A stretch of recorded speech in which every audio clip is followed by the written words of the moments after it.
തഹസിൽദാർ നമ്മുടെ board sir കെട്ടിടങ്ങളുടെ ഒരു എന്തൊക്കെ കാര്യങ്ങളാണ് നമുക്കിനി ചെയ്യാനുള്ളത്? നമുക്ക് ഇപ്പോൾ ലേബർ ഡിപ്പാർട്ട്മെന്റിനോട് അർജന്റായിട്ട് വരാൻ പറഞ്ഞിട്ടുണ്ട്. ഇവര് എങ്ങനെ പാർപ്പിച്ചു, പിന്നെ ഇതിന്റെ കെട്ടിടത്തിന്റെ ഫിറ്റ്നസ് നോക്കാനായിട്ട് ആര് ഫിറ്റ്നസ് കൊടുത്തതെന്ന് അറിയില്ല. നമുക്കിപ്പോൾ ഫിറ്റ്നസ് ഉണ്ടോ ഇതിന്? അറിയില്ല സാറേ, അറിയില്ല. നമുക്ക് അപ്പോൾ പരിശോധിക്കണം. അപ്പോൾ ഇനി എന്തൊക്കെ പരിശോധനകളാണ് റവന്യൂവിന്റെ നമ്മൾ റവന്യൂവിന്റെ ഭാഗത്തുനിന്ന് ഈ കെട്ടിടം അനധികൃത കെട്ടിടമാണെന്ന് തന്നെ പരിശോധിക്കേണ്ടി വരും. കാരണം ഇത്രയും പഴക്കം തോന്നിക്കുന്നുണ്ട് നമ്മൾ. അപ്പോൾ എല്ലാവിധത്തിലും അന്വേഷണം തുടർന്ന് നടക്കാൻ പറ്റും. ഇപ്പോൾ കളക്ടർ എത്തിക്കൊണ്ടിരിക്കുന്നുണ്ട്. ഇപ്പോൾ എത്തും കളക്ടർ ബന്ധപ്പെട്ടവർ എത്തുന്നുണ്ട്. സാധാരണ ഈ ഇതര സംസ്ഥാനങ്ങളിലെ തൊഴിലാളികളെ പാർപ്പിക്കുന്ന ഇടങ്ങൾ ഇത്ര സുരക്ഷിതമല്ലാത്തൊരു സ്ഥലത്ത് തൊഴിലാളികൾ പാർക്കേണ്ടി വരുന്നു ഗുരുതരമായ കാര്യം തന്നെയാണ്. 40 വർഷത്തോളം പഴക്കമുണ്ടെന്നാണ് പ്രദേശവാസികളൊക്കെ പറയുന്നത്. അദ്ദേഹം ഈ 40 വർഷത്തോളം പഴക്കമുണ്ടെന്നാണ് അവിടെ ഒരു 40 വർഷം പോരല്ല കാണുമ്പോൾ അത്ര പോരാ. അക്കാര്യത്തിൽ നടപടി പരിശോധനയ്ക്ക് ശേഷം ഉണ്ടോ? അത് പഞ്ചായത്ത് തദ്ദേശ ഭരണ സ്ഥാപനങ്ങളിൽ നിന്ന് നോക്കണം എന്നാ പെർമിറ്റ് എടുത്ത് കിട്ടിയതെന്ന് അന്വേഷിക്കേണ്ടത്.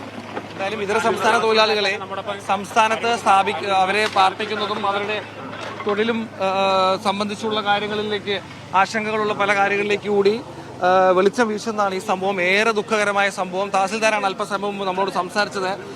അദ്ദേഹം പറഞ്ഞ ഇക്കാര്യം സംബന്ധിച്ചുള്ള പരിശോധനകൾ നടക്കും. ഈ കെട്ടിടത്തിന് അനുമതി ഉണ്ടായിരുന്നോ, ആരാണ് അനുമതി നൽകിയത്, എല്ലാ നിയമങ്ങളും ചട്ടങ്ങളും പാലിച്ചാണോ ഇത് നടന്നത് തുടങ്ങിയ കാര്യങ്ങളിലൊക്കെ തന്നെ പരിശോധന നടക്കും എന്ന് അദ്ദേഹം പറഞ്ഞു. എന്തായാലും ജില്ലാ കളക്ടർ അല്പസമയത്തിനകം സ്ഥലത്തെത്തുമെന്ന് പറഞ്ഞു. അദ്ദേഹത്തിൽ നിന്നും ഇക്കാര്യത്തിൽ കൃത്യമായൊരു വിവരം ലഭിക്കുമെന്ന് പ്രതീക്ഷിക്കാം. ഇത് സംബന്ധിച്ച് കൂടുതൽ പരിശോധനയ്ക്ക് ജില്ലാ ഭരണകൂടം തയ്യാറാകുമെന്ന കാര്യവും വ്യക്തമാണ്. എന്തായാലും ഇപ്പോൾ റിപ്പോർട്ട് ചെയ്യാനുള്ള ഏറ്റവും ദുഃഖകരമായ കാര്യം കൊടകരയിൽ കെട്ടിടം തകർന്നു വീണ സംഭവത്തിൽ 2 മരണം സ്ഥിരീകരിച്ചിരിക്കുന്നു. 3ാമത്തെ ആളെ കണ്ടെത്തി അദ്ദേഹത്തെ ചികിത്സയ്ക്കായി ആശുപത്രിയിലേക്ക് കൊണ്ടുപോയിരിക്കുകയാണ്. അദ്ദേഹത്തിന്റെ അപകട നില സംബന്ധിച്ച് ഒരു വ്യക്തതയില്ല. ജില്ലാ കളക്ടർ സ്ഥലത്തെത്തിയിട്ടുണ്ട്. ശ്രീ അർജുൻ പാണ്ഡ്യൻ സ്ഥലത്തെത്തിയിട്ടുണ്ട്. അദ്ദേഹം ഇപ്പോൾ ഇവിടെ സംഭവം നടന്ന സ്ഥലത്ത് അപ്പോൾ താമസിച്ചിരുന്നവരുമായി സംസാരിക്കുകയാണ്. അതിന്റെ പ്രതികരണം വന്നേ ഉള്ളൂ. ഞാൻ ഒന്ന് ഡീറ്റെയിൽസ് എടുത്തിട്ട് ഞാൻ ഒന്ന് പറയാം. മൂന്നാമത്തെ ആളും ഡെഡായിട്ടാണ് പോയേക്കുന്നത്. ഡോക്ടർ ഒന്ന് കൺഫേം ചെയ്യാനുണ്ട്. 3 പേരും മരണപ്പെട്ടു എന്നുള്ളതാണ് ഇൻഫർമേഷൻ. 3 പേരും വെസ്റ്റ് ബംഗാളിൽ നിന്നുള്ളതാണ്. ബാക്കി ഡീറ്റെയിൽസ് നിങ്ങൾക്ക് അറിയുണ്ടാവില്ല. രാവിലെ 6 മണിക്കാണ് ഒരു സംഭവം ഉണ്ടായത്. ഇതര സംസ്ഥാന തൊഴിലാളികളെ പാർപ്പിക്കുന്നതിൽ അതെയോ? കാരണം ഇത് ഇവിടെ വരുന്ന മിക്കവാറും നോക്കുന്നതാണെങ്കിൽ അതിഥി തൊഴിലാളികൾ ഇതുപോലെ ഒരുപാട് ബുദ്ധിമുട്ട് അനുഭവിക്കുന്ന സ്ഥലങ്ങളിൽ ക്യാമ്പ് പോലത്തെ സ്ഥലങ്ങളിലാണ് താമസിക്കുന്നത്.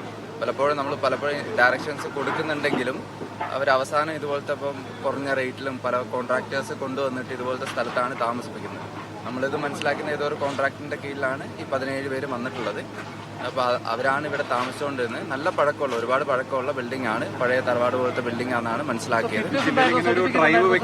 അത് നോക്കണം. അപ്പോൾ നമ്മളൊരു ഡ്രൈവ് ഓൾറെഡി നിർദ്ദേശം കൊടുക്കുന്നുണ്ട് ജോയിന്റ് ഡയറക്ടർക്കും പോലീസിനും ലേബർ ഡിപ്പാർട്ട്മെന്റിനും. ഇതുപോലത്തെ ക്യാമ്പുകൾ പരിശോധിച്ചിട്ട് എവിടെയെങ്കിലും ഇതുപോലെ ഉണ്ടെങ്കിൽ ലൊക്കേഷൻസ് ഉണ്ടെങ്കിൽ അത് വേണ്ട നടപടികൾ സ്വീകരിക്കാൻ. പക്ഷെ അത് ഓരോ ഇൻസിഡന്റ് വരുമ്പോൾ ചെയ്യേണ്ടതല്ല. നമ്മൾ കണ്ടിന്യൂസ് ആയിട്ട് ചെയ്യണം. കണ്ടിന്യൂസ് ആയിട്ട് നമ്മൾ ചെയ്യുന്നുണ്ട്. പക്ഷെ എന്നാലും ഇതുപോലത്തെ ഇൻസിഡൻസ് നടക്കുന്നുണ്ട്.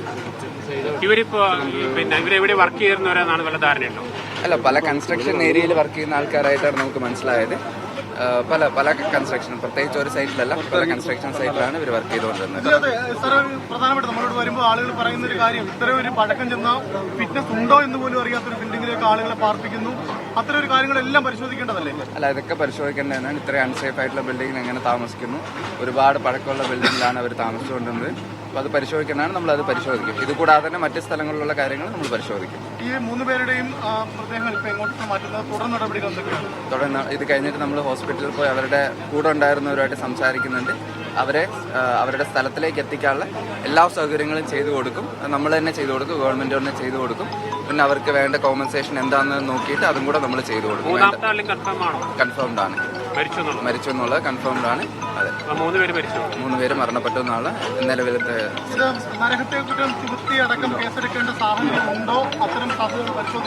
അത് പരിശോധിക്കണം. അത് പരിശോധിച്ചിട്ട് അതിന്റെ കാര്യം പറയാൻ പറ്റുള്ളൂ. മൊത്തം 17 പേര്. ദിവ്യ കേട്ടിരിക്കുമല്ലോ. ജില്ലാ കളക്ടർ അർജുൻ പാണ്ഡ്യനാണ്